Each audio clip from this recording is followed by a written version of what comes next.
রব্বুল আলামিন বলেন, ওয়ামা সাহিবুকুম বিমাজনুন, তোমাদের সাথী পাগল নন। মুহাম্মদ সাল্লাল্লাহু আলাইহি ওয়াসাল্লাম পাগল নন তা বললেন না, বললেন তোমাদের সাথী পাগল না।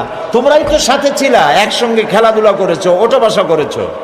তার জীবন যৌবন চোখের সামনে, পাগলামির কি দেখলে তার মধ্যে? নবী করিম সাল্লাল্লাহু আলাইহি ওয়াসাল্লাম কে যখন কবি বলা হলো, আল্লাহ তাআলা প্রতিবাদ করলেন। আল্লাহ তাআলা বললেন, ওয়ামা আল্লামনাহু আশ-শি'রা ওয়ামা ইয়ানবাগী লাহু।